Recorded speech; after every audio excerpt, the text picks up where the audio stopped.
Conservation. और आज lecture number 1 है। आपको अगर मेरी आवाज आ रही है, आप मुझे सुन पा रहे हैं तो ओके लिखिए और थम्स अप बनाइए। कुछ बच्चे मैं चैट में देख रहा था लिख रहे थे छुट्टी हो गई, छुट्टी नहीं होगी, लेक्चर स्टार्ट हो गया। तो जल्दी से थम्स अप बनाइए, स्टार्ट कर लेते हैं लेक्चर को। और आज पहले हम अराउंड 1 आवर 15 मिनट या 1 आवर तक बायोडाइवर्सिटी कंजर्वेशन पढ़ेंगे और फिर उसके बाद मैं आपको मॉलिक्यूलर बेसिस रिवाइज करना स्टार्ट करूंगा। थोड़ा लेक्चर लंबा रहेगा तो उसके लिए परेशान नहीं होंगे और सिर्फ मेरे साथ पढ़ाई पे ध्यान देंगे। तो आपको अगर मेरी आवाज आ रही है तो बता दो जल्दी से। हाँ,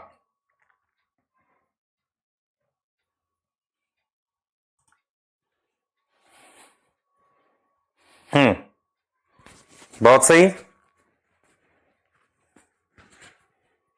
सही, ठीक है, ठीक है, मैं बिल्कुल अच्छा हूं। एक पूछ रहा दाढ़ी कहां गई दाढ़ी कहां गई का क्या सब मतलब है यार। सही है, ठीक है, चलिए स्टार्ट कर रहे हैं हम लोग लेक्चर को। ठीक है, स्टार्ट कर रहे हैं बेटा। मैं अच्छा हूं और लक्ष्य बैच इज लाइक, अभी आजकल कंफ्यूजन का माहौल है थोड़ा सा बच्चों में कि यार आज 11th पढ़ना है 12th पढ़ना है। तो जो पढ़ा रहा हूं पढ़ो, 11 12 दोनों कवर कर रहे हैं हम लोग। फिलहाल अभी हम 12th का टॉपिक कवर कर रहे हैं, बायोडाइवर्सिटी एंड कंजर्वेशन। 2 क्वेश्चन आते हैं नीट में, इंपॉर्टेंट टॉपिक है, बहुत ध्यान से पढ़ना। मैं बिना टाइम वेस्ट करे चैप्टर को स्टार्ट कर रहा हूं और आज का टॉपिक जो रहेगा, हम टाइप ऑफ डाइवर्सिटी के बारे में और कितनी बायोडाइवर्सिटी ये सब पढ़ने वाले हैं। तो पहले हम अराउंड 1 आवर मतलब लगभग हम लोग 8:15 तक लगभग आपका क्या पढ़ेंगे, आपका बायोडाइवर्सिटी एंड कंजर्वेशन पढ़ेंगे और उसके बाद मॉलिक्यूलर बेसिस को हम रिवाइज करने वाले हैं। क्लियर है? बिल्कुल कोई डाउट नहीं। तो चलिए स्टार्ट कर लेते हैं, ठीक है, चलिए।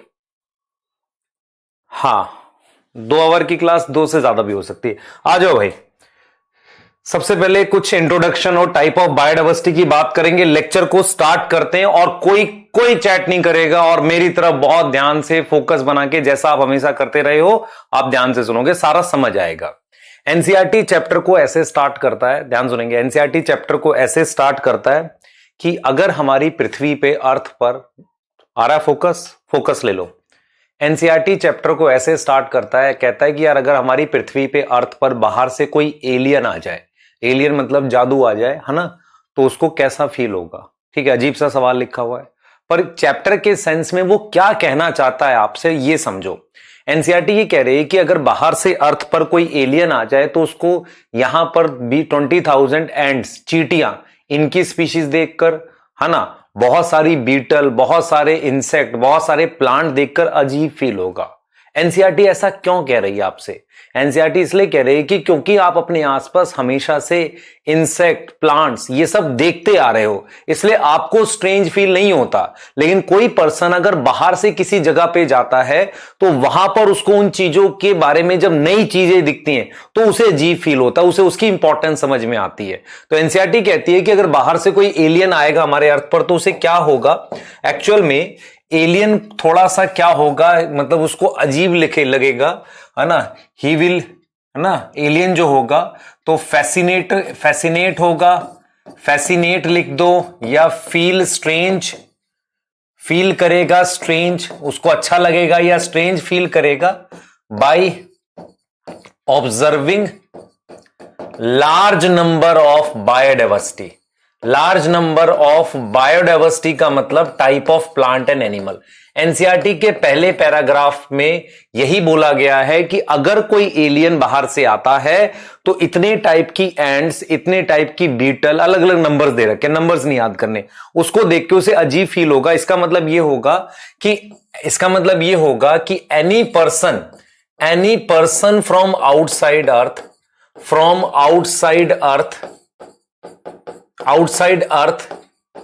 can easily observe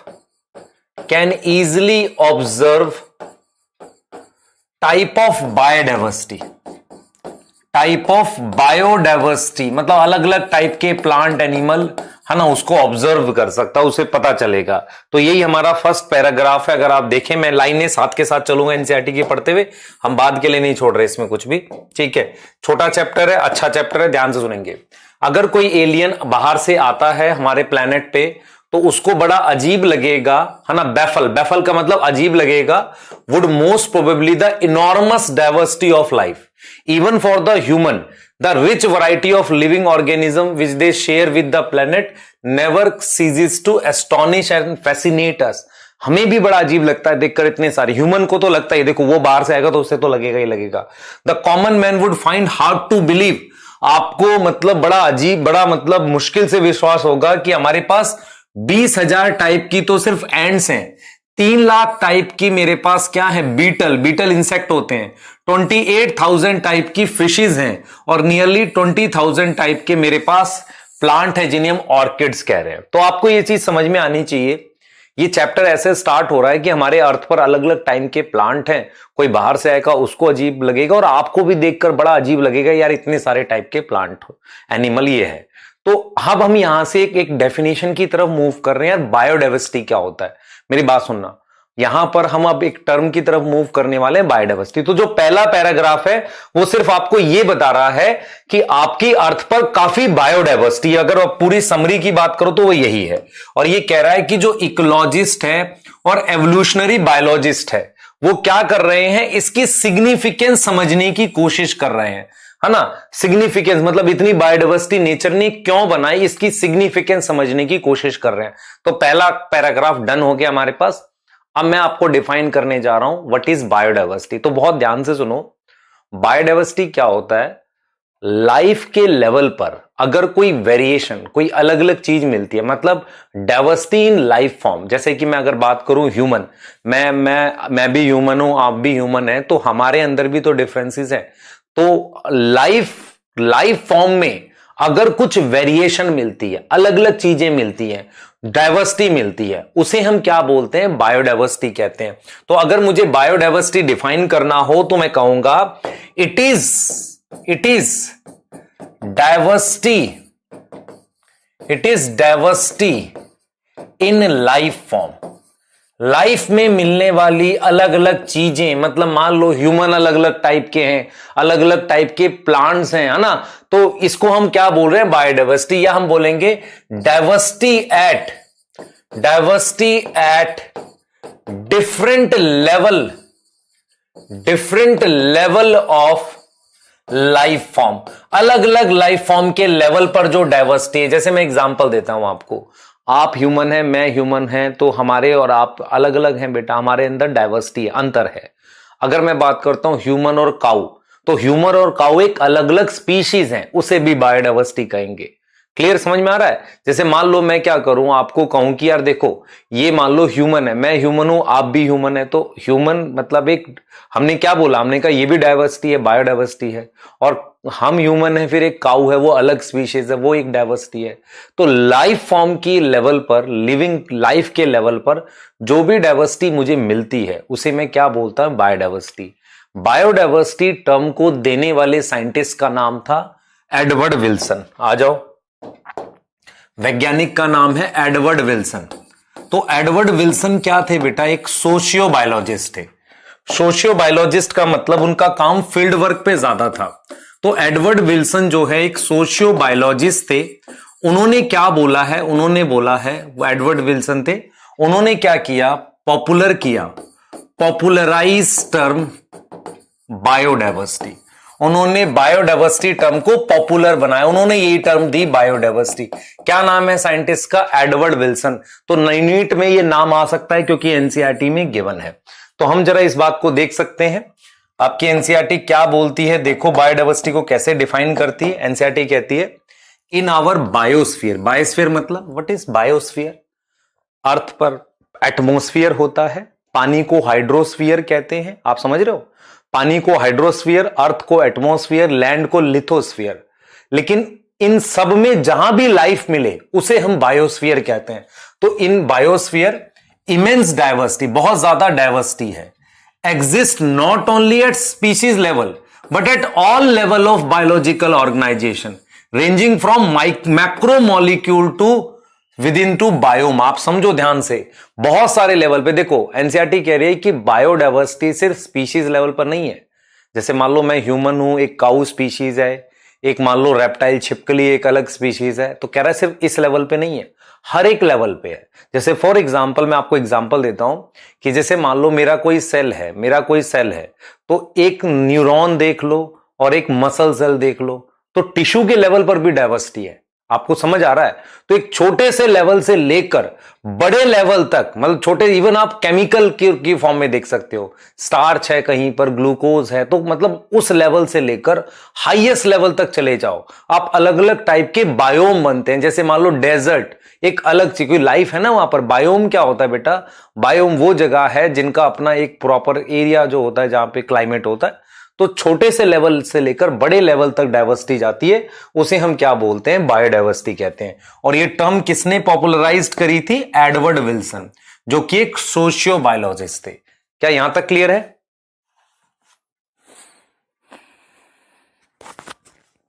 बेटा आप मुझे लिख रहे हो एवोल्यूशन, मैं तो नहीं पढ़ाऊंगा। इस चैप्टर के बाद मनीष दुबे सर एवोल्यूशन पढ़ाएंगे, मैं पैरेलल आपको मॉलिक्यूलर रिवाइज करता रहूंगा, या कोई भी और चीज जो भी आपकी पैरेलल रिवाइज करता रहूंगा।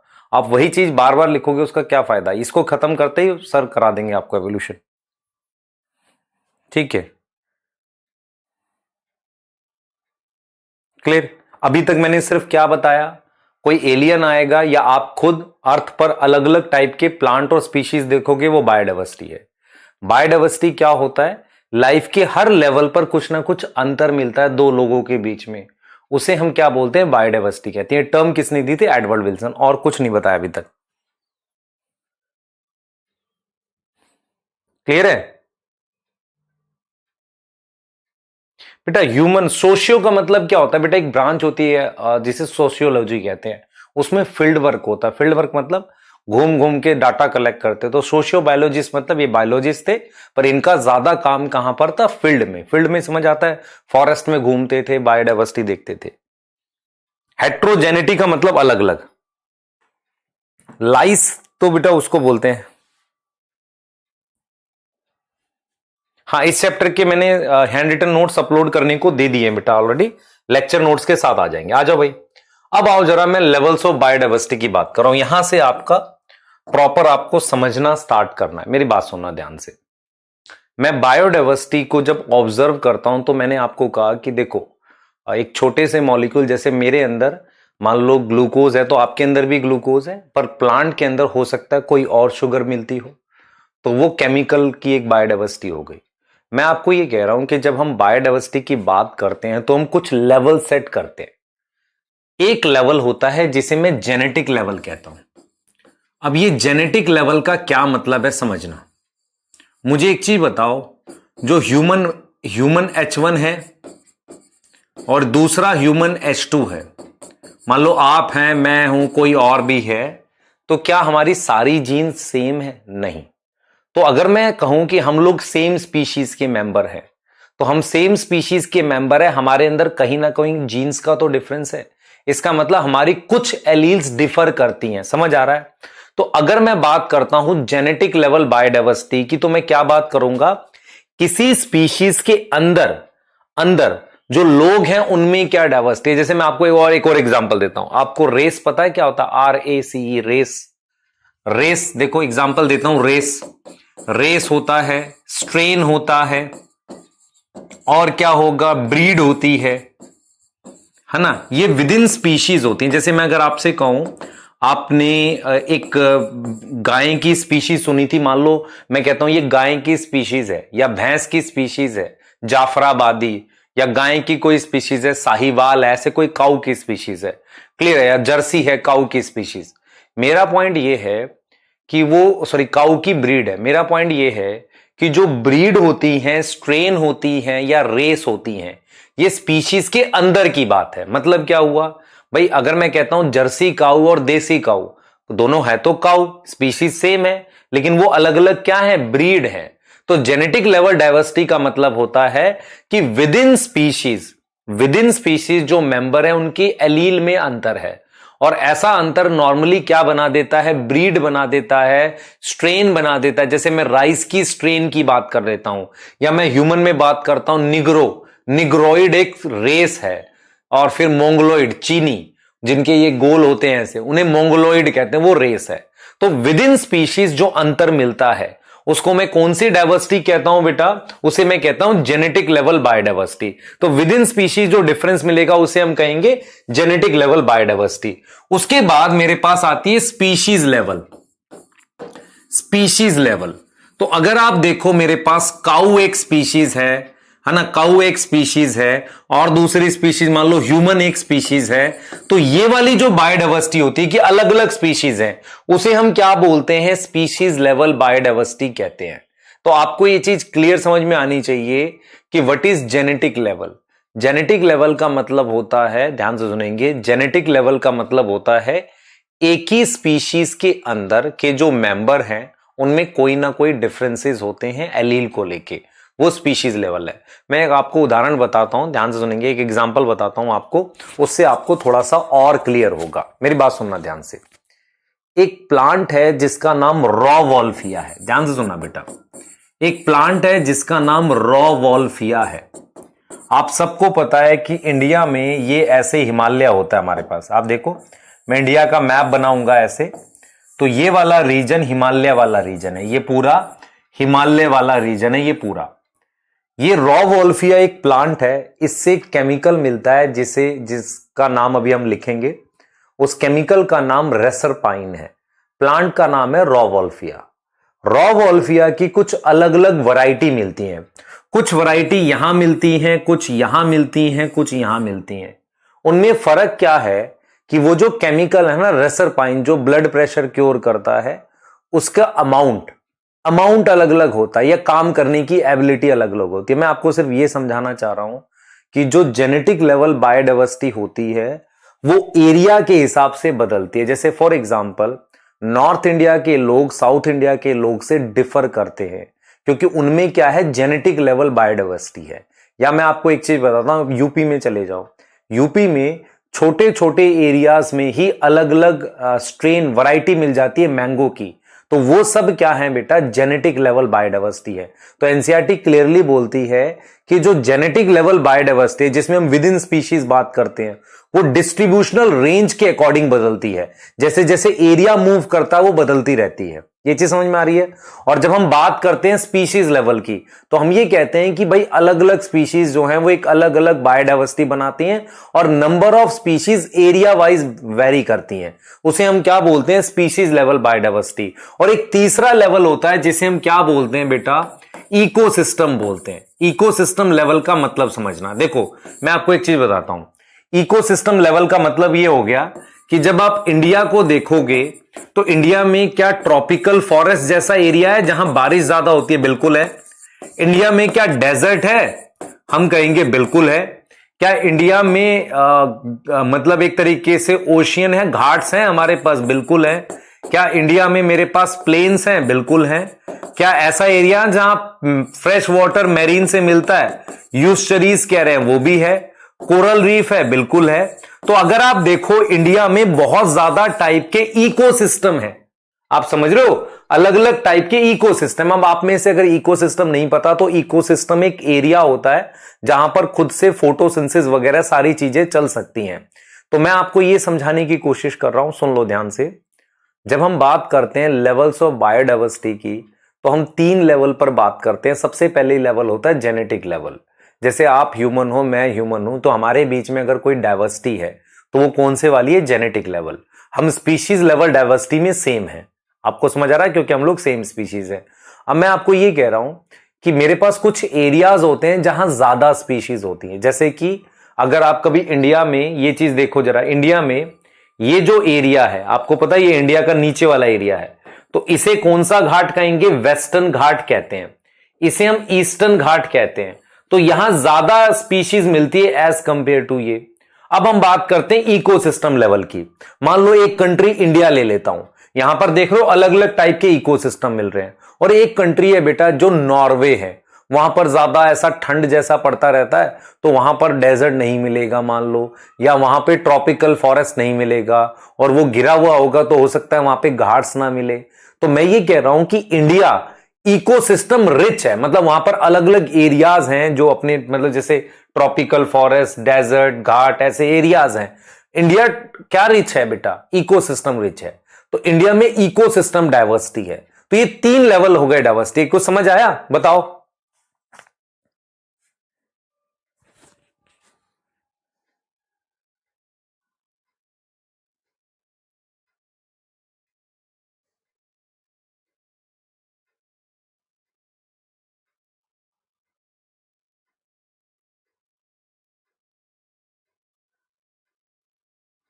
क्लियर, यहां तक क्लियर है। यूशरी क्या होता है बेटा? यूशरी होता है कि जहां पर फ्रेश वाटर मैरीन से मिलता है, वो जो एरिया बनता है उसे यूशरीज कहते हैं। स्पीशीज लेवल क्या होगा? स्पीशीज लेवल का मतलब मैं आपको बताता हूं कि कितनी स्पीशीज मिलती हैं, आपको भी वो भी क्लियर करूंगा, वेस्टर्न घाट वाली बात, ठीक है। कोरल रीफ क्या होते हैं बेटा? कोरल रीफ कम गहरे पानी में सीलेंट्रेटा मिलते हैं जिनके आसपास काफी फोटोसिंथेसिस होती है, उसे कोरल रीफ कहते हैं। पोटेंसी का मतलब होता है एबिलिटी, पोटेंसी का मतलब होता है एबिलिटी। रिपीट कर रहा हूं, मैं रिपीट कर देता हूं। हमारे पास 3 लेवल्स होते हैं। सबसे पहला लेवल होता है जेनेटिक लेवल। जेनेटिक लेवल का मतलब यह होगा कि 2 मेंबर ऑफ सेम स्पीशीज, ध्यान से देखना बेटा, 2 member of same species differ करते हैं, डिफर इन सम एलील्स, कुछ एलील में डिफर करते हैं। आपको समझ आ रहा है? 2 member of same species differ in some allele. Example जैसे कि मैंगो की मान लो 1000 वैरायटी है, राइस की मेरे पास मान लो 50,000 वैरायटी है। ऐसा मैं कुछ कह रहा हूं। मैं यहां पर यह कहना चाह रहा हूं कि एक ही स्पीशीज के जो मेंबर होते हैं उनमें कुछ ना कुछ एलील का फर्क होता है, उसे जेनेटिक लेवल बायोडायवर्सिटी कहते हैं। अब मैंने क्या किया, इंडिया बना दिया। ऐसे फोकस करो, दोबारा बता रहा हूं, ये मैंने इंडिया बना दिया। यहां पर जो एरिया है उसे हिमालयास कह रहे हैं, दिस इज हिमालयास। अब यहां पर मेरे पास एक प्लांट मिलता है, हिमालयास कह रहे हैं, यहां पर एक प्लांट मिलता है, उसका नाम है रॉ वॉल्फिया। तो रॉ वॉल्फिया प्लांट का नाम है, रॉ वॉल्फिया वोमिटोरिया, ये प्लांट है बेटा। इस प्लांट की डिफरेंट क्या मिलती है? डिफरेंट टाइप मिलती है, जिसे डिफरेंट स्ट्रेन कह रहा हूं। अब मान लो एक, मैं स्ट्रेन के नाम लिख रहा हूं, एक यहां मिल रही है स्ट्रेन, एक यहां मिल रही है, एक यहां मिल रही है।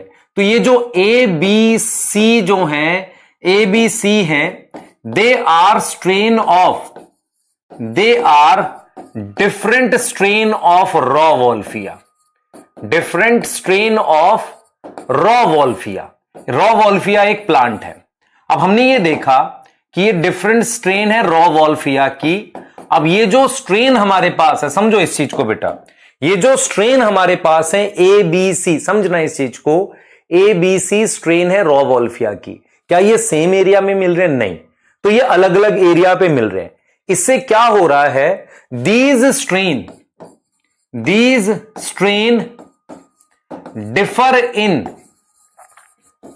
डिफर इन किसमें क्या अंतर होगा? इन ए अमाउंट ऑफ रेसरपाइन। अमाउंट मतलब एक केमिकल होता है रेसरपाइन।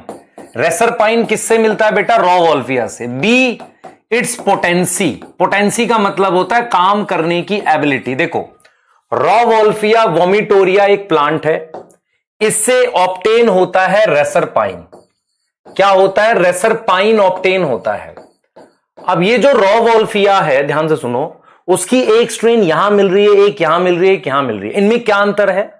उस रेसरपाइन जो कि ब्लड प्रेशर क्योर करता है, उसका अमाउंट अलग अलग है, और उसके काम करने की एबिलिटी, मतलब हो सकता है जो बी के पास मिल रहा है वो ज्यादा इफेक्टिव हो हमारे अंदर।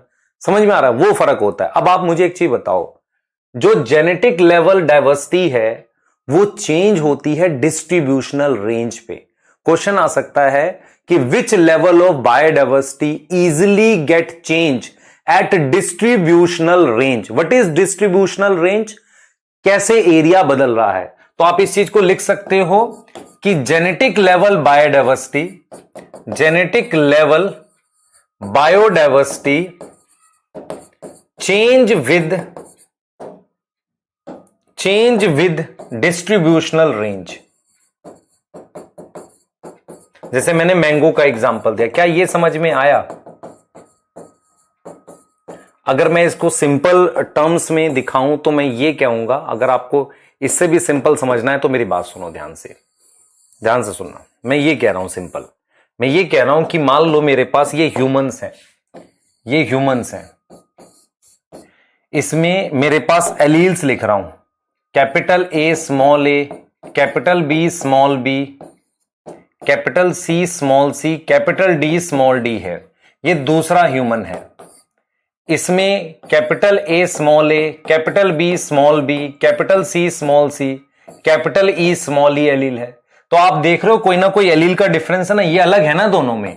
तो अगर मैं सेम, ये क्या ह्यूमन है दोनों, तो ये किसके हैं, सेम स्पीशीज के हैं। तो जो सेम स्पीशीज के दो मेंबर हैं, एक मेंबर ए है, सॉरी मेंबर 1 है और ये मेंबर 2 है, इन दोनों में कहीं ना कहीं किसका डिफरेंस है, एलील का डिफरेंस है। इसका एग्जांपल हमने क्या बताया, एक प्लांट का एग्जांपल बताया जिसका नाम रॉ वॉल्फिया है, उससे एक केमिकल मिलता है रेसरपाइन।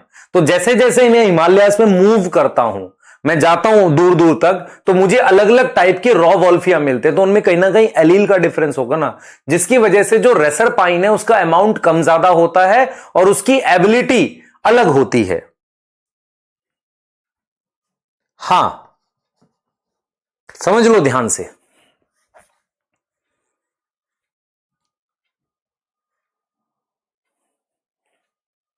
क्लियर है?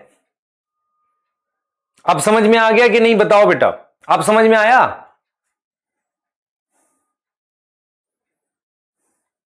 अब ठीक है? प्रीवियस स्लाइड, बिल्कुल यस, लो प्रीवियस स्लाइड देखो। तो हिमालय पे जैसे जैसे, तो इसका मतलब जेनेटिक लेवल बायोडाइवर्सिटी चेंज होती है एरिया वाइज। इसका रीजन ये है बेटा, देखो मेरी बात सुनो, इसका रीजन ये है, इसका रीजन ये है कि अलग अलग एनवायरमेंट है। तो मैं ये बोलता हूं कि अभी दो ह्यूमन अलग अलग स्पीशीज नहीं बने, पर उनमें कुछ बदलाव जरूर हो गए एनवायरमेंट की वजह से, कंडीशंस अलग अलग हैं। ठीक है बेटा? हाँ, किसी भी प्लांट में ले लो, मुझे एक चीज बताओ, नॉर्थ और साउथ में फर्क है ना बहुत ज्यादा लोगों में, लैंग्वेज छोड़ दो, वैसे भी डिफरेंसेस है, फीचर्स में फर्क होता है। तो कहीं ना कहीं क्या होगा बेटा, कहीं ना कहीं हम ये देखेंगे कि डाइवर्सिटी बदल रही है, उसे genetic level with in species की बात कर रहे हैं। अब यहां से दूसरा लेवल जो हमारा होता है वो होता है ये वाला, second level is, second is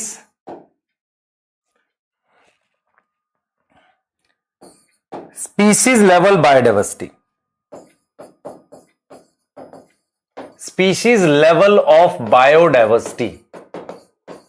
बात समझना ध्यान से, यहां पर हम क्या बात करते हैं बेटा, इस लेवल पर हम क्या बात करते हैं, number of species, number of different species, अलग अलग स्पीशीज के जो नंबर हैं, ठीक है, अलग number of different species can be considered, उसको कंसीडर करते हैं। जैसे मैं आपसे आज पूछूं, पता नहीं शायद आपको पता है कि नहीं, ये इंडिया का लोअर पार्ट है, मुझे सोच के बताना, ये जगह वेस्टर्न घाट है, वेस्टर्न घाट है, ये जगह ईस्टर्न घाट है। कहां बारिश ज्यादा होती है,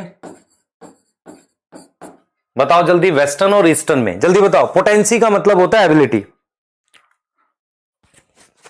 क्लियर है? यार कितना स्लो पढ़ा रहा हूं, तुम कैसी बात करते हो, स्लो फास्ट कहां पढ़ा रहा हूं, बोल तेज रहा हूं बस, फास्ट तो पढ़ा ही नहीं रहा।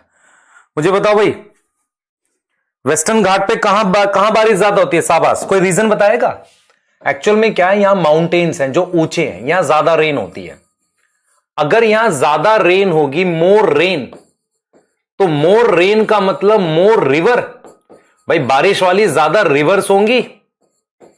अगर ज्यादा रिवर्स होंगी तो मुझे बताना, क्योंकि आपको शायद ये पता नहीं है कि एम्फीबियंस फ्रेश वाटर में मिलते हैं, तो एनसीईआरटी ने क्लियरली लिखा है कि more species of amphibian, more species, number की बात कर रहे हैं, of amphibian at western Ghat than eastern घाट।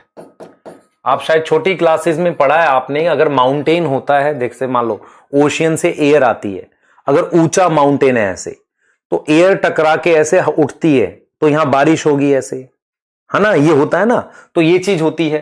तो मोर amphibian species then western Ghat than eastern घाट, ईस्टर्न घाट के कंपैरिजन में ज्यादा स्पीशीज होंगी, क्लियर है?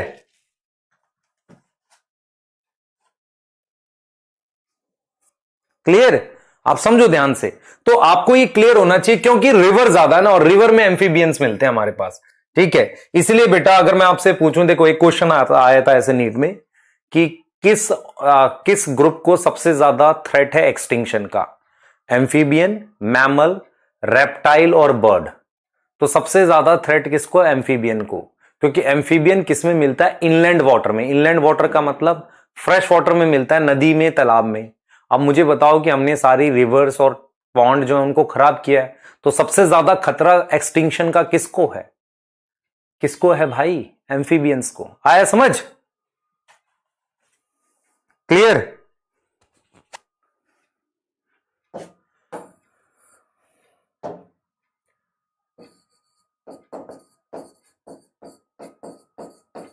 अरे कुछ आ रहा समझ, ऐसे ही पढ़ते रहते हो। एम्फीबियंस नहीं पता यार, क्या कर रहे हो तुम लोग? पिटाई खाओगे। फ्रॉग एम्फीबियन होता है, सैलेमेंडर एम्फीबियन होता है, क्या कर रहे हो तुम लोग? आ जाओ बेटा। तीसरा लेवल है ecosystem level diversity. Third level है ये, इकोसिस्टम लेवल ऑफ डाइवर्सिटी।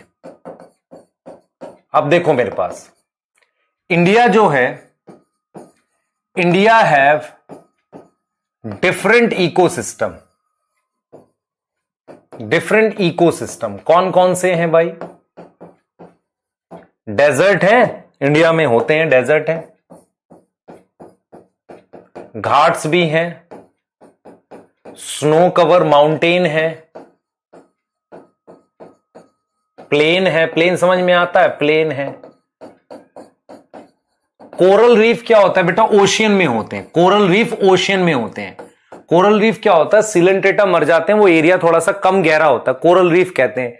यूस्चरीज हैं, यूस्चरीज हमारे पास है बेटा। यूस्चरीज जहां पर ठंड, मतलब आपको शायद ये पता होगा कि सारी रिवर्स जाके फाइनली ओशियन में गिरती हैं। तो यूस्चरीज जो है हमारे पास वो जगह होती है जहां पर ये रिवर जाकर ओशियन से मिलती है, तो यूस्चरीज है। तो एल्पाइन फॉरेस्ट आपको पता है, एल्पाइन फॉरेस्ट वो होते हैं जो क्रिसमस जैसे ट्री नहीं होते ऐसे वाले, एल्पाइन फॉरेस्ट। ये सारी चीजें हैं बेटा। ट्रॉपिकल फॉरेस्ट जहां बारिश ज्यादा हो रही है, इस तरह के फॉरेस्ट भी है हमारे पास। तो आपको ये चीज क्लियर होनी चाहिए कि हमारे पास बड़ी बायोडाइवर्सिटी इकोसिस्टम को लेके, है ना। But in Norway, but not in Norway. ये कुछ कंट्रीज हैं हमारे पास, जैसे ये नॉर्वे वगैरह है, इनको हम नाम देते हैं स्कैंडिनेवियन कंट्री, है ना। जैसे मैं आपको कुछ नाम बताता हूं, ये यूरोप में ऐसे ऊपर की तरफ कंट्रीज हैं। कुछ कंट्रीज हैं जैसे हम लोग, ये है क्या नाम है आपका, ये जहां पे साउथ अमेरिका है, जहां पे कैलिफोर्निया, अमेजोन फॉरेस्ट वगैरह, पेरू हो गया, है ना। ये अलग, इनको अलग नाम देते हैं, ये अलग तरह की कंट्रीज हैं। स्कैंडिनेवियन कंट्री कौन सी होती है? ऊपर की तरफ होगी, नदर्न हेमिस्फीयर में, जहां ठंड ज्यादा पड़ती है, तो वहां पर उतनी बायोडाइवर्सिटी नहीं है इकोसिस्टम को लेके। क्लियर है बेटा? हां, ठीक है, क्लियर? जल्दी बताओ यहां तक। एक हिंदी अनुवाद बता रहा हूं उसका।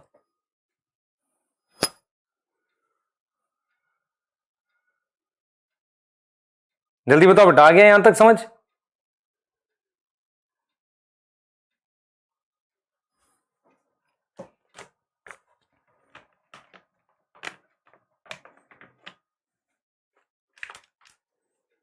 भाई वहां, हाँ हाँ, स्पेलिंग ठीक कर लेना आप, वो ठीक है। ठीक है, हाँ सही है। जहां मतलब it is related to temperature, हाँ ठीक है, क्लियर है। हम्म, आगे आओ जरा, यहां पे आओ। कोरल रीफ बेटा आप लोग को कुछ भी नहीं पता है ना। देखो ये मान लो ये आपका इंडिया है, यहां पर कुछ सिलेंट्रेटा थे जो मर गए, उन्होंने ऐसे आइलैंड जैसा बना दिया है।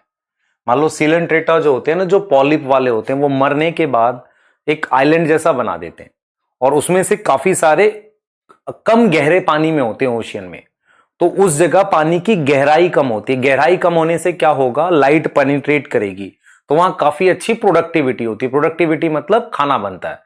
तो ओशियन में कुछ ऐसे एरियाज होते हैं जहां सीलेंट्रेटा पॉलिप वाले, उन्होंने मरकर एक छोटे छोटे मतलब कैल्शियम कार्बोनेट के आइलैंड जैसी जगह बना दी है, और वहां पर कुछ कम गहरा पानी भी होता है, उसे कोरल रीफ्स कहते हैं। हाँ,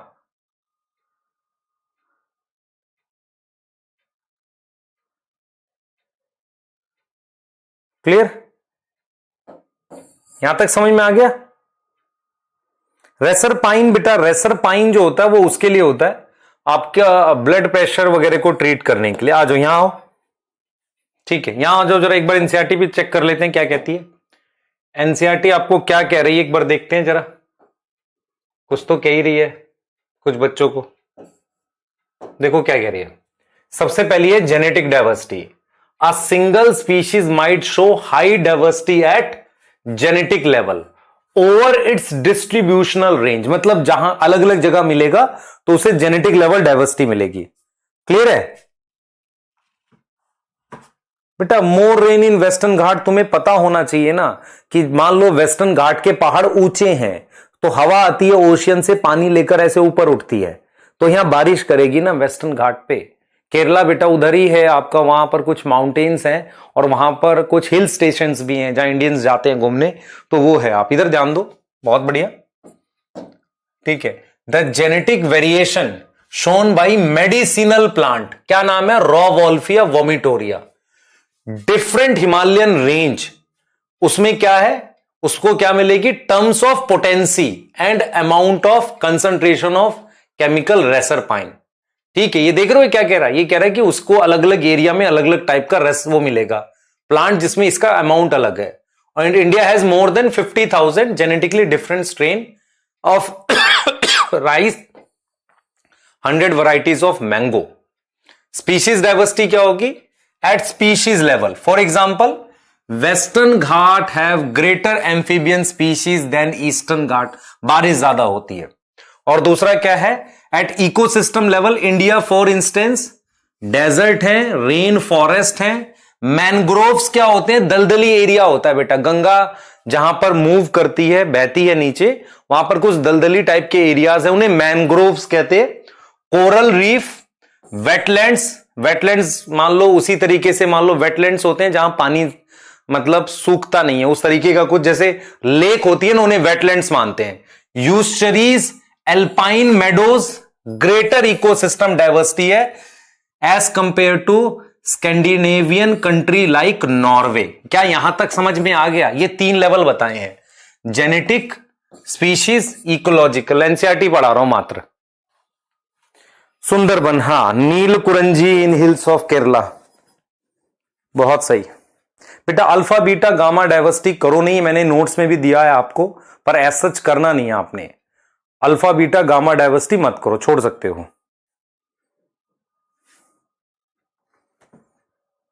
यूस्चरीज बेटा बोल तो रहा हूं, यूस्चरीज होता है जहां रिवर बहकर मिलती है ओशियन से, उस जगह को यूस्चरीज कहते हैं। बताए तो। स्कैंडिनेवियन बेटा ये जगह का नाम है, जैसे हम लोग क्या करते हैं उस ग्रुप ऑफ कंट्री जो जहां पर ठंड ज्यादा होती है, यूरोप का पार्ट होते हैं, ये ऊपर की तरफ है, वहां पर इन्हें कहते हैं हम। जैसे नॉर्वे हो गया, और भी 2-3 कंट्रीज हैं वहां पर, है ना, ग्रीनलैंड वगैरह वो सब।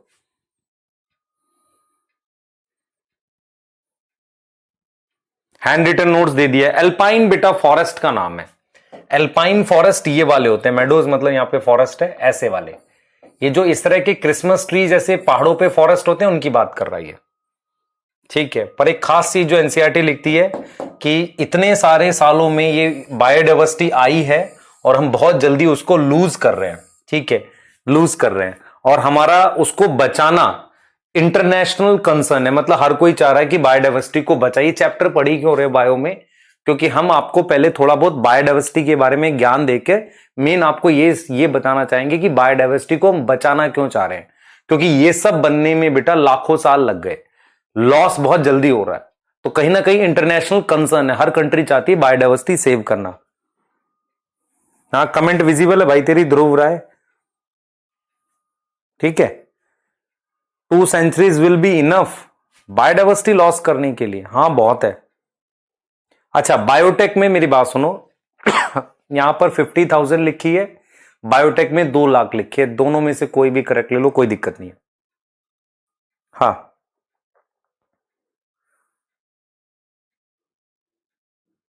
ठीक है, कोरल रीफ बता दिया यार, सिलेंट्रेटा होते हैं उसमें वो कोरल रीफ बनाते हैं।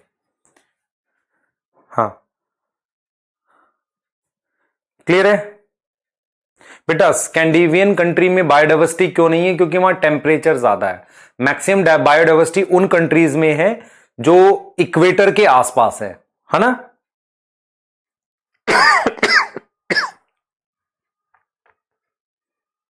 हम्म,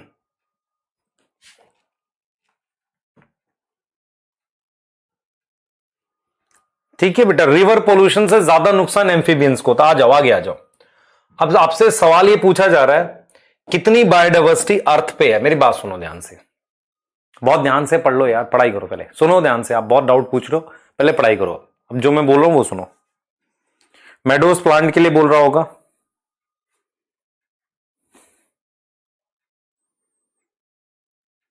ठीक है।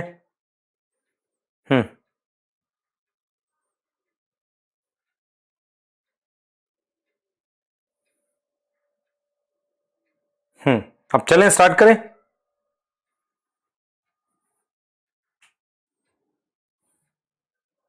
चलो, एल्पाइन फॉरेस्ट होते हैं बेटा, खास तरह के फॉरेस्ट होते हैं, उनकी बात कर रहे हैं। आगे आ जाओ यहां पे, आगे चलो बेटा। आप अपने बोर्ड की दुख भरी कहानी मत सुनाया करो मुझे, उससे कुछ नहीं होगा। अब जो बता रहा हूं वो सुन लो ध्यान से। मैं आपसे, अब सुनो मेरी बात सुनो। बायोडाइवर्सिटी हम किसकी बात कर रहे हैं? How much biodiversity present?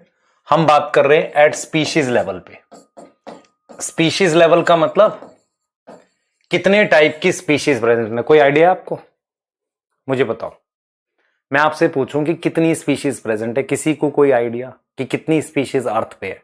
समझो ध्यान से, हमारे पास अभी तक जितनी भी स्पीशीज अर्थ पे है वो सारी अभी तक डिस्कवर नहीं है। आप समझो इस बात को, समझो। हमारे पास अर्थ पर कितनी बायोडाइवर्सिटी, हम ये जानना चाह रहे हैं, ठीक है। अभी तक टोटल हमें क्या आइडिया है? हमने उन्हीं स्पीशीज को जाना है जो ऑलरेडी डिस्कवर हैं। जो अभी तक डिस्कवर नहीं है उनके बारे में हमें कुछ नहीं पता। जो अभी तक डिस्कवर नहीं है उन स्पीशीज के बारे में हमें कुछ नहीं पता, ठीक है, कुछ नहीं पता, बस एक आइडिया लगा सकते हैं। तो अर्थ पर कितनी बायोडाइवर्सिटी, हम किसकी बात कर रहे हैं? स्पीशीज लेवल की। तो हम क्या करेंगे? ऑन अर्थ हमारे पास क्या है? How much biodiversity is present at species level is difficult to determine. कुछ कारण भी बताऊंगा मैं, डिफिकल्ट टू डिटरमाइन। एनसीईआरटी ने जो एक चैप्टर था लिविंग वर्ल्ड, लिविंग वर्ल्ड में क्या बताया था देख लो। लिविंग वर्ल्ड में बोला था, ध्यान से सुनेंगे बेटा, लिविंग वर्ल्ड चैप्टर में बोला है 1.7 से 1.8 मिलियन स्पीशीज डिस्कवर्ड है। इस चैप्टर में बोला है, इस चैप्टर में क्या बोला है सुन लो ध्यान से। कहा है कि 1.5 मिलियन है, तो लगभग दोनों ठीक है, स्पीशीज डिस्कवर्ड है। आप समझो इस चीज को। तो इधर हमारे पास कितनी है बेटा? 1.5 मिलियन है। तो यह चीज आपको समझ में आनी चाहिए, ये चीज आपको समझ में आनी चाहिए कि जो लिविंग वर्ल्ड है, जो लिविंग वर्ल्ड हमारे पास है, उसमें बोला गया था 1.7 टू 1.8 मिलियन स्पीशीज डिस्कवर्ड है। यहां कह रहे हैं अबव 1.5 मिलियन, तो एक जैसी बात हो गई। तो ये जो है बेटा, ये डिस्कवर्ड स्पीशीज हैं। ये वो स्पीशीज हैं जो डिस्कवर्ड हैं, जिनके बारे में पता चल गया है। बट बहुत सारी स्पीशीज क्या हैं? अनडिस्कवर्ड है। अ लार्ज नंबर ऑफ स्पीशीज, बहुत सारी स्पीशीज के बारे में नहीं पता। अ large number of species still undiscovered. तो मैं कैसे पता लगाऊंगा जो मुझे पता ही नहीं है, कि अभी तक डिस्कवर ही नहीं है, कैसे पता लगाऊंगा? मुझे गेस करना पड़ेगा। मैं रिपीट कर रहा हूं, अर्थ पर कितनी बायोडाइवर्सिटी है स्पीशीज को लेकर बहुत मुश्किल काम होता है। इसके 2-3 मुश्किल इसके रीजन मैं ये बोलता हूं। पहला, बायोडायवर्सिटी पता करने के लिए काफी सारी मैन पावर चाहिए। दूसरा, अभी उतने अच्छे मेथड्स नहीं है कि पहचानने की, आइडेंटिफिकेशन के बहुत ज्यादा अच्छे मेथड्स इवॉल्व नहीं है। तीसरा क्या है, हम बायोडायवर्सिटी खोज रहे हैं, उससे तेज स्पीड से बायोडायवर्सिटी खत्म हो रही है। मेरी बात समझ में आ रही है मैं क्या कह रहा हूं? हम जिस स्पीड से बायोडायवर्सिटी खोज रहे हैं, उससे ज्यादा स्पीड से बायोडायवर्सिटी एक्सटिंक्ट भी हो रही है। तो बायोडायवर्सिटी पता लगाना मुश्किल काम है। अभी टोटल डिस्कवर्ड स्पीशीज कौन सी है? लिविंग वर्ल्ड में इतना लिखा है और इस दिस चैप्टर में इतना लिखा है। इस चैप्टर में कितना लिखा है बेटा? अबाउट 1.5 मिलियन इतना लिखा है। कितना लोग हैं दोनों में कभी कंफ्यूज करके नहीं पूछेगा आपसे। 1.5 या इन दोनों में से कोई एक देगा, बाकी डाटा नहीं होगा। अब कितनी डिस्कवर करनी बाकी ये मुझे नहीं पता, ये तो गैस ही करना पड़ेगा भाई। जो डिस्कवर नहीं है उसके लिए तो गैस ही करोगे ना। गैस का मतलब आप अनुमान लगाओगे कि कितनी है। कैसे लगाएंगे? उसका कोई तरीका होना चाहिए। रैंडम तो हो नहीं सकता कि बैठ के ऐसे कोई लूडो खेल रहे हैं कि इतनी आ गई बायोडायवर्सिटी, ऐसे तो नहीं करेंगे, कुछ तरीका होगा। तो काफी सारे साइंटिस्ट ने अजीब अजीब से गैस किए, है ना। कुछ ने 20 मिलियन बोली, कुछ ने 30 मिलियन बोली। एक बहुत प्रॉपर गैस, क्योंकि उसका रीजन उन्होंने अच्छा दिया, एक प्रॉपर गैस या अनुमान जो हम मानते हैं वो है रॉबर्ट मे का। तो डिफरेंट इकोलॉजिस्ट, मैं लिख रहा हूं डिफरेंट टैक्सोनॉमिस्ट लिख लो या इकोलॉजिस्ट लिख लो। तो different scientist give different predictions for total number of species. For total number of species, total number of species के लिए उन्होंने अलग अलग प्रिडिक्शंस दी। उन्होंने क्या किया बेटा? अलग अलग प्रिडिक्शंस दी कि अलग अलग प्रिडिक्शंस दी। बट जो नियर करेक्ट गैस है, but near some propose 20 million, जो सही गैस मानते हैं, but near correct guess by scientist का नाम रॉबर्ट मे। इस चैप्टर से साइंटिस्ट का नाम आ सकता है, कई नाम है इसमें, रॉबर्ट मे, ठीक है। According to which, according to whom कितनी बायोडायवर्सिटी है? एक्सपेक्टेड बायोडायवर्सिटी है 7 मिलियन। मतलब कितनी स्पीशीज है? 7 मिलियन।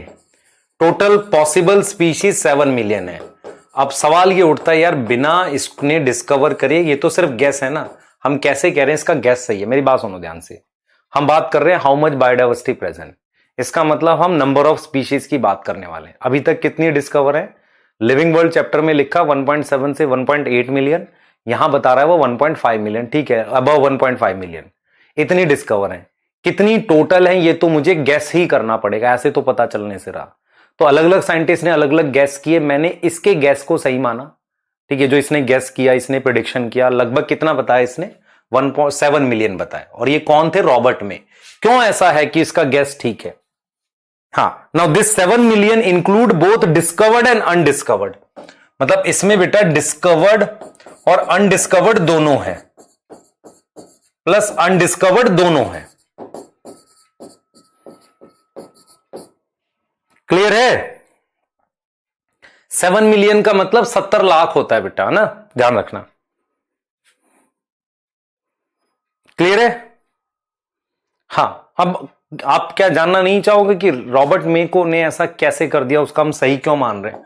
उसकी कुछ अजम्पशंस थी बेटा, उसकी जो मतलब कुछ ऐसी अजम्पशंस थी। देखो मैं आपको एक चीज बताता हूं, आपके पास ये अर्थ है, ध्यान देना बेटा, आपके पास मान लो ये अर्थ है, अर्थ है आपके पास। अब मैं आपको कुछ चीजें बता रहा हूं। आपको पता है कि अर्थ पे ये इक्वेटर है, अर्थ पर ये इक्वेटर है जो सेंटर से जा रहा है। मैं आपको ये कहना चाह रहा हूं कि मैक्सिमम बायोडायवर्सिटी यहां मिलती है, ठीक है। तो उसके जो कुछ गैस थे वो ये थे। सबसे पहला जो मतलब सम अजम्पशंस बाय रॉबर्ट में, हम क्यों सही मान रहे हैं उसके अजम्पशंस को? रॉबर्ट में बिफोर प्रिडिक्टिंग एनी नंबर, किसी नंबर को प्रिडिक्ट करने से पहले उसकी क्या अजम्पशंस थी उस पे बात कर लेते हैं। सबसे पहले हम ये मान रहे हैं कि according to him more species is present in tropical area as compare to temperate. Tropical कौन सा होता है? ये दिस इज ट्रॉपिकल एरिया, और इसे हम क्या बोलते हैं? टेम्परेट बोलते हैं अर्थ पे। आपको समझ आ रही है? तो एज कंपेयर टू टेम्परेट, ये अर्थ है बेटा, अर्थ है, कुछ और मत समझना इसे। As compare to temperate. दूसरा कि इंसेक्ट ज्यादा है, मतलब एज कंपेयर टू किसी भी स्पीशीज का हमारे पास क्या, इंसेक्ट का नंबर ज्यादा है। Insect number is very high, आप समझो ध्यान से। और क्या हुआ है बेटा, मेरे पास ज्यादा डिस्कवरी अभी किस में हुई है? अदर एरियाज में। ट्रॉपिकल में अभी a large number of species in tropical area is still to be discovered. अब जरा कुछ बातें बताऊंगा, उसको समझने की कोशिश करना, आपको क्लियर हो जाएगा मैं क्या बोल रहा हूं। मैं आपको ये कह रहा हूं बेटा, ध्यान तो सुनो ध्यान से। ट्रॉपिकल मतलब इक्वेटर होता है, वहां पर काफी ज्यादा बारिश होती है, तो वहां पर रेन फॉरेस्ट होते हैं। रेन फॉरेस्ट होने की वजह से वहां पर जो हमें स्पीशीज मिलती हैं, वो कौन सी स्पीशीज होती हैं बेटा? वो वाली स्पीशीज होती हैं जहां पर मतलब काफी सारा स्पीशीज मिलती हैं। अब दिक्कत ये है कि जहां बारिश ज्यादा होती है, वहां रेन फॉरेस्ट होते हैं, वो बहुत ज्यादा डेंस होते हैं। वहां पर अंदर जाकर स्पीशीज खोजना बहुत मुश्किल काम होता है। तो कुछ अजम्पशंस उसकी क्या थी? पहला, ज्यादा स्पीशीज ट्रॉपिकल में है एज कंपेयर टू टेम्परेट। दूसरा ट्रॉपिकल एरिया में अभी बहुत सारी स्पीशीज खोजी नहीं गई। तीसरा, इंसेक्ट की काफी ज्यादा नंबर है, मतलब बहुत ज्यादा नंबर होता है इंसेक्ट्स का। इसको सारी बातों को लेकर उन्होंने कोई एक ग्राफ प्लॉट किया होगा, ऐसे ग्राफ प्लॉट किया होगा जिसमें उन्होंने इधर क्या लिखा होगा, मान लो नंबर ऑफ स्पीशीज लिखा होगा और सारी बातों को यहां एरिया लिखा होगा। तो उन्होंने कहा कि हमने अगर इतना एरिया देखा जिसमें मुझे 1.5 डिस्कवर हो गई, जिसमें उन्होंने सारे फैक्टर कंसीडर किए कि ट्रॉपिकल में ज्यादा मिलेगा, तो अगर मैं अर्थ का पूरा एरिया कवर करूंगा ट्रॉपिकल टेम्परेट, तो मैं 7 मिलियन तक पहुंच सकता हूं। ऐसा कुछ उन्होंने प्रिडिक्ट किया होगा। तो रॉबर्ट मे का प्रिडिक्शन क्यों सही है? क्योंकि उसकी अजम्पशन सही है। तो उसके अकॉर्डिंग हमने कितनी स्पीशीज पर मान ली? कितनी मान ली? 7 मिलियन। तो इसका मतलब क्या है बेटा? टोटल स्पीशीज कितनी है? टोटल प्रिडिक्टेड कितनी हो गई? प्लांट एनिमल सब मिला के 7 मिलियन। कितनी है? 7 मिलियन। आउट ऑफ 7 कितनी डिस्कवर है? 1.5 मिलियन डिस्कवर है। इट इज अप्रॉक्स 22%, है ना, डिस्कवर्ड है। तो अभी तो बहुत सारी डिस्कवर्ड होनी बाकी है। आप देख रहे हो सिर्फ 22% डिस्कवर है। मोर देन 70% अभी डिस्कवर होनी बाकी है, और जब वो डिस्कवर होंगी उससे पहले हो सकता है मर जाए। क्लियर है? ठीक है। कुछ भी बेटा अल्फा बीटा गामा बायोडाइवर्सिटी नहीं पढ़नी, अभी जो बता रहा हूं वो पढ़ो पहले। इसका मतलब यह है कि हम इसकी प्रिडिक्शन को सही मान रहे हैं क्योंकि इसने जो पैरामीटर्स लिए प्रिडिक्शन करते वक्त वो सही थे। इसका यह मतलब है।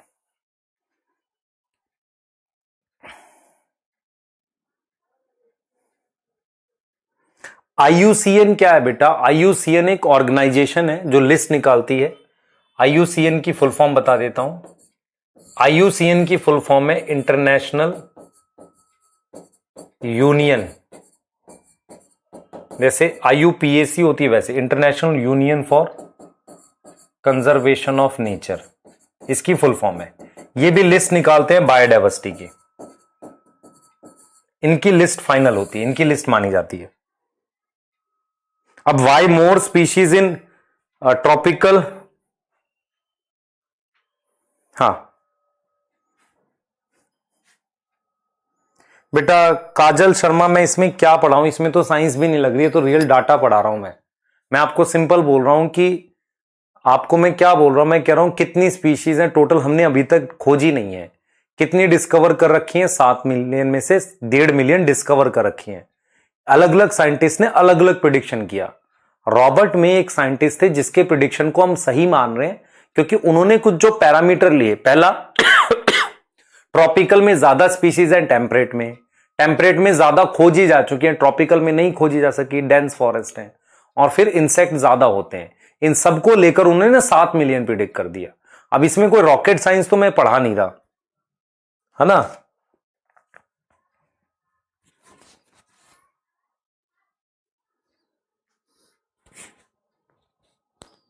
अब सवाल ध्रुव ये है कि ट्रॉपिकल में ज्यादा क्यों है, उसके रीजन आगे हैं। इक्वेटर के पास, ध्यान सुने बेटा, इक्वेटर के पास ज्यादा स्पीशीज क्यों होती हैं उसको हम आगे देख रहे हैं।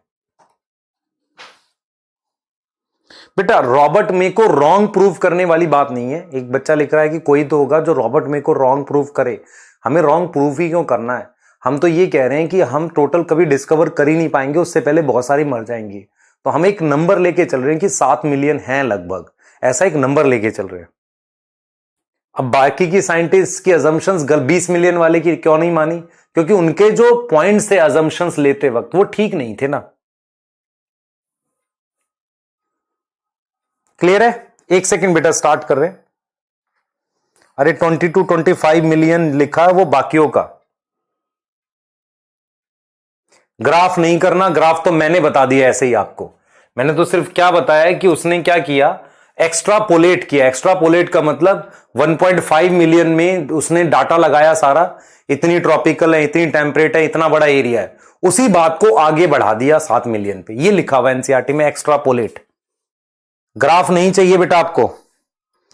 सुमन सेन 11th का बेटा मतलब प्लान तभी बताऊंगा जब मैं 12th खत्म कर लूंगा। अब मुझे 12th के टॉपिक्स फिनिश कर लेने दो, है ना, पैरेलली करा के या रिवीजन करा के, जैसे भी। पहले 12th फिनिश कर लेने दो, फिर कर रहे हैं। ठीक है, क्लियर है? चलिए, तो इतना ही आपको बता। अब देखो कुछ बायोडाइवर्सिटी अर्थ पे देखो कितना है। देखो बेटा, देखो थोड़ी सी बायोडाइवर्सिटी अर्थ की बता देता हूं, ध्यान से देखना।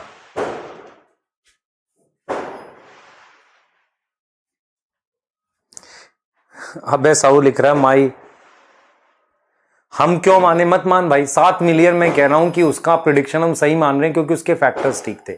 मत मान 7 मिलियन। जैसे मैं कहता हूं कि कंट्री का एक कॉन्स्टिट्यूशन है, मत मान तू भाई, तेरे को कोई कुछ कह थोड़ी रहा है। हाँ, लेकिन उसके अगेंस्ट काम करेगा तो जेल होगी। क्लियर? क्योंकि वो लैंड है, लॉ मतलब इस लैंड का लॉ है वो, तो वो तेरी मर्जी है भाई, मत मान। क्लियर?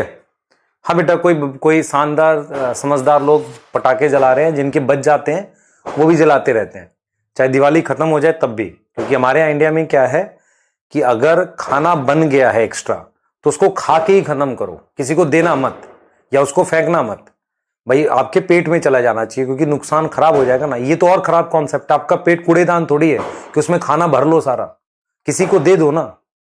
ऐसे ही कोई जो पटाखे ले आया होगा उसके बच गए होंगे, मानेगा नहीं जब तक फोड़ेगा नहीं। उसमें पानी डाल दे भाई, पोल्यूशन बचेगा, है ना। हाँ रुक जाओ, हाँ साउंड आ रही होगी बेटा। है इंडिया का कॉन्सेप्ट है हमारा, मतलब है ही इंडिया में। ये पटाखे बच गए, अगले दिन फोड़ रहे हैं। मत फोड़ भाई, पोल्यूशन हो रहा था उस दिन, तो तेरे को खुशी थी दिवाली की, बंद कर दे उसको, उसमें पानी डाल दे, पोल्यूशन बचेगा, है ना। हाँ पता नहीं, खरीदें तो उसको फोड़ेंगे, ये कौन सी बात हो गई यार, उसी दिन फोड़ लेते। अजीब ही हाल है। चलो इधर आओ, आगे आओ। पहले जरा फटाफट से देखो इंडिया में कितनी बायोडाइवर्सिटी है। अर्थ की बात कर रहे हैं, पहले ध्यान से सुनो बेटा। अर्थ पर क्या है, ध्यान सुनेंगे बेटा। अर्थ पर क्या है, इस चीज को समझना। बायोडाइवर्सिटी ऑन अर्थ की बात कर रहे हैं। मेरे पास मान लो टोटल जो भी स्पीशीज हैं उनको अगर मैं 100% लेता हूं, तो उस 100% में से क्या डाटा है, सुनना ध्यान से, ये जान के थोड़ा अजीब लगेगा आपको। 70% एनिमल्स की स्पीशीज हैं, एनिमल्स की बायोडाइवर्सिटी ज्यादा है, 22% प्लांट है और 8% में अदर है। अदर समझ में आता है, दूसरे कोई है, क्लियर है? तो आप देख रहे हो इसे क्या है, 70% एनिमल्स है, 22% प्लांट है और 8% अदर है। अदर में कौन आएगा? मान लो मेरे पास हो सकता है प्रोटोजोआ हो या बैक्टीरिया हो, पर बैक्टीरिया कंसीडर नहीं किया जाता बायोडाइवर्सिटी में।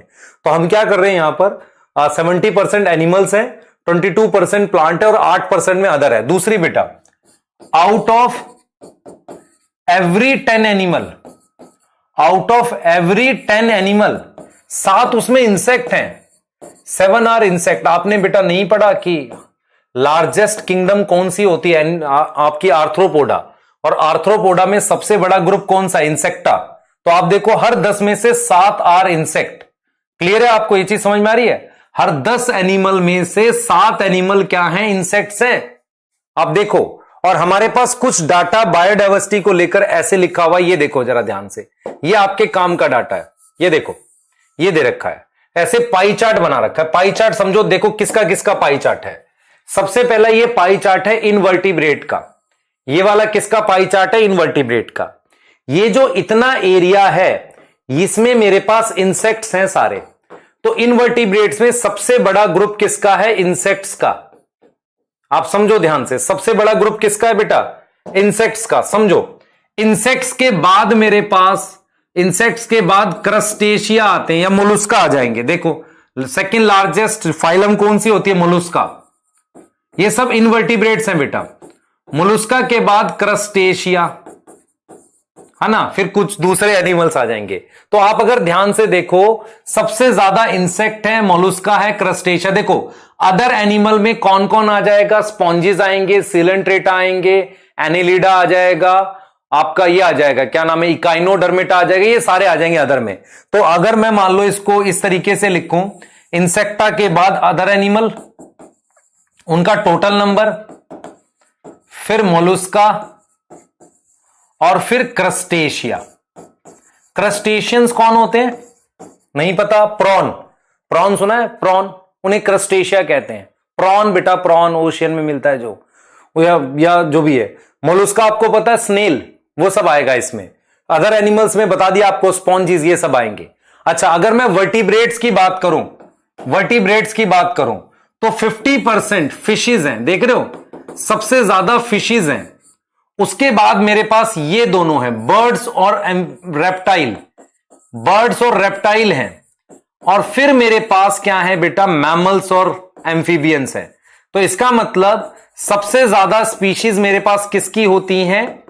किसकी होती हैं बेटा? मेरे पास सबसे ज्यादा स्पीशीज किसकी होती हैं? आप देखो ध्यान से, सबसे ज्यादा स्पीशीज होती है फिशेज की। किसमें? वर्टिब्रेट्स में। अब अगर आप बात कर रहे हो किसकी बेटा? आप बात कर रहे हो प्लांट्स की। देखो ये 3 अलग अलग पाई चार्ट हैं जो नंबर के थ्रू बता रहा है। एक खास चीज समझो ध्यान से, इसने क्या किया है, 2 किंगडम क्लासिफिकेशन को मान लो बेसिस ले लेते हैं, तो इसने क्या किया है, फंजाई को यहीं लिख दिया है। तो सबसे ज्यादा मेरे पास एंजियोस्पर्म है, उसके बाद मेरे पास क्या है बेटा? फंजाई है, फंजाई के बाद एल्गी है, एल्गी के बाद मेरे पास मॉस है और मेरे पास फर्न है। जो सबसे कम स्पीशीज होती है जिम्नोस्पर्म की होती है। तो सबसे पहले तो मैं आपको यह कह रहा हूं कि 100% में से 70% एनिमल्स हैं। एनिमल्स की 2 कैटेगरी होती है, इनवर्टिब्रेट और वर्टिब्रेट। इनवर्टिब्रेट ज्यादा होते हैं, आपको पता होना चाहिए, क्योंकि हर 10 में से 7 क्या है? इंसेक्ट है। इनवर्टिब्रेट में सबसे ज्यादा इंसेक्ट्स हैं, फिर कुछ मोलुस्का है, क्रस्टेशिया और अदर एनिमल्स आते हैं। अगर मैं वर्टिब्रेट्स में आता हूं तो सबसे ज्यादा फिश है, फिश के बाद फिर हमारे पास हैं बर्ड्स और रेप्टाइल, और फिर मैमल्स और एम्फीबियन, हम ऐसे लिख रहे हैं। और अगर आप देखो अर्थ पे प्लांट की सबसे ज्यादा स्पीशीज किसकी? एंजियोस्पर्म की। फिर मेरे पास किसकी है? फंजाई की, फिर एल्गी की, मॉस, फर्न, और फिर लास्ट में मैं क्या लिख रहा हूं? लाइकन। तो मैं आपको यह बता रहा हूं सबसे कम हमारे पास जिम्नोस्पर्म होते हैं। अगर आपसे पूछूं कि देखो जिम्नोस्पर्म का वो टाइम था जिसे जुरासिक कहते हैं। जुरासिक कौन सा टाइम था बेटा? डायनासोर्स वाला, वो जिम्नोस्पर्म का टाइम था। तो वो टाइम वो था जब सबसे ज्यादा जिम्नोस्पर्म थे, अब नहीं है। तो सबसे कम स्पीशीज प्लांट में किसकी होती है? जिम्नोस्पर्म की। सबसे ज्यादा किसकी होती है? एंजियोस्पर्म की। अब दिमाग में कई बार ये आ रहा है यार फंजाई यहां क्यों लिखा है? टू किंगडम क्लासिफिकेशन में फंजाई हमारे पास प्लांट ही में था, इसने यहीं लिख दिया। इसीलिए कह रहा हूं कि वो जो 22% आपके प्लांट है, देखो पीछे हमने एक डाटा लिखा है, ये 8% वाला, ये वाला, तो इस प्लांट में मेरे पास फंजाई तो इसने इंक्लूड कर दिया ना, फंजाई यहां इंक्लूडेड है। तो इसका मतलब जो डाटा आपके पास ये 8% वाला है, ये कौन सा है बेटा? अदर है। अदर में कौन सा आएगा? अदर क्या आएगा? अदर में प्रोटोजोआ आ सकता है, क्योंकि बैक्टीरिया को उसमें लेते नहीं है बायोडाइवर्सिटी में। क्यों नहीं लेते? अगर मैं लिखूं कि why bacteria is not considered in biodiversity, अगर आपको मैं क्वेश्चन दे दूं कि बैक्टीरिया को हम बायोडाइवर्सिटी में क्यों नहीं लेते, उसके 2-3 रीजन है। 2 बैक्टीरिया में हल्का सा केमिकल अलग होकर नई स्पीशीज बन जाती है। अगर मैं हल्के से केमिकल डिफरेंस से नई स्पीशीज लिख रहा हूं, ऐसे तो 70 मिलियन के आसपास तो खाली बैक्टीरिया हो जाएंगे, जबकि हम टोटल स्पीशीज ही 7 मिलियन ले रहे हैं। दूसरा क्या है कि बहुत सारे ऐसे बैक्टीरिया होते हैं जिन्हें कल्चर नहीं कर सकते। कल्चर मतलब लैब में ला नहीं सकते। तो जब तक किसी चीज को आप कलेक्ट नहीं कर सकते, उसे काउंट कैसे करोगे? आप कैसे कहोगे? मान लो आप किसी भी प्लांट एनिमल की स्पीशीज को कहते हो कि ये नई स्पीशीज है, तो या तो आपके पास उसकी फोटोग्राफ हो या उसे आप कलेक्ट कर सको। बहुत सारे ऐसे बैक्टीरिया होते हैं जिन्हें कल्चर नहीं किया जा सकता। ठीक है। तीसरा क्या है कि करंट टेक्सोनोमिक मेथड सही नहीं है बैक्टीरिया को क्लासिफाई करने के लिए। इसीलिए जो ये बायोडाइवर्सिटी का डाटा, इसमें बैक्टीरिया इंक्लूड नहीं है, बैक्टीरिया को इंक्लूड नहीं करते। उसके 3 रीजन है। पहला, करंट मेथड टैक्सोनॉमी का सही नहीं है बैक्टीरिया के लिए। दूसरा, 2 बैक्टीरिया में हल्का सा केमिकल डिफरेंस होता है, अगर उसे मैं कंसीडर कर लूं तो पता नहीं मिलियंस में पहुंच जाएगी। तीसरा रीजन यह है कि काफी सारे बैक्टीरिया को कल्चर नहीं कर सकते। क्या ये समझ में आया? यार तुम सुन ही नहीं रहे हो मेरी बात को। एक नीट में क्वेश्चन आएंगे, आप समझ रहे हो? देखो क्वेश्चन कैसे आएगा, which of the following have lowest number of species, उसमें आंसर जिम्नोस्पर्म होगा। फिर क्वेश्चन ये आएगा, आप सुनना ध्यान से, किसकी ज्यादा स्पीशीज होगी? एंजियोस्पर्म की, इंसेक्ट की? हम लिखेंगे इंसेक्ट की, क्योंकि हर 10 में से 7 क्या है? इंसेक्ट है एनिमल्स में। क्लियर है?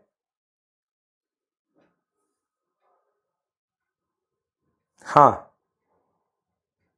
प्रखर सिंह तेरा नाम ले दें, बहुत बढ़िया, लो खुश हो जाओ, है ना बेटा? रेप्टाइल ज्यादा होगा मैमल से। हाँ,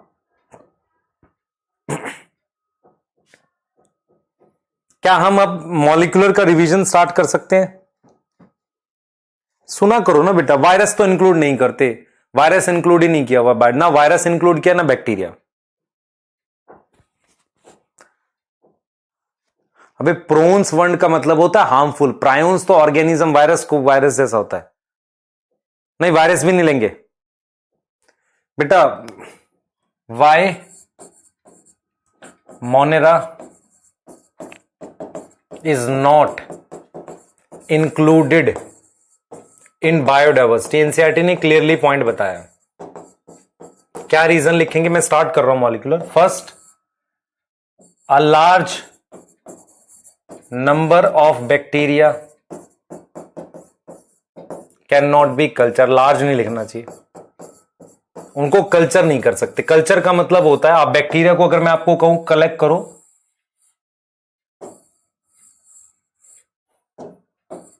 अगर मैं आपको कहूं बैक्टीरिया कलेक्ट करो तो उसे आपको कल्चर करना पड़ेगा प्लेट में।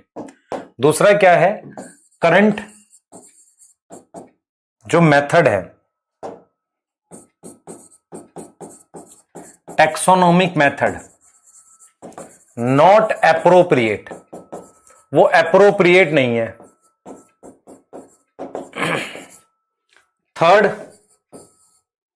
थर्ड बेटा क्या है कि अ स्मॉल केमिकल डिफरेंस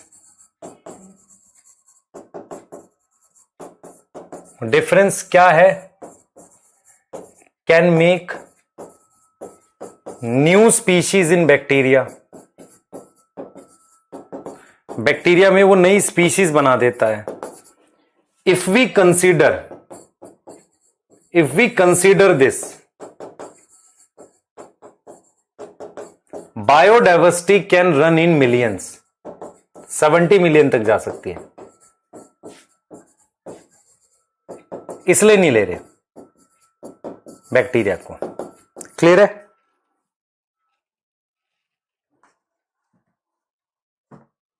ठीक है, आपका एग्जैक्ट बता रहा हूं। अब यहां मैं आपका मॉलिक्यूलर स्टार्ट करने जा रहा हूं, तो अब यहां पे आपके पास एक ब्रेक है जो कि एग्जैक्टली अब हमने यहीं तक पढ़ना है बायोडायवर्सिटी, अब यहां से नेक्स्ट लेक्चर में पढ़ेंगे।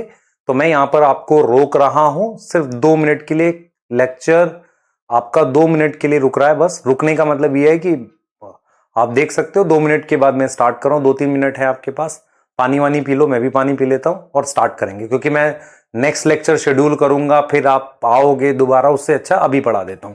ठीक है, तो एग्जैक्टली क्या हो रहा है, 20-29 हो रहे हैं। तो चलिए 4 मिनट ले लेते हैं और 33 पे स्टार्ट कर रहे हैं। ठीक है, आपका लेक्चर 33 पे स्टार्ट कर रहे हैं। मॉलिक्यूलर रिवाइज करूंगा मैं।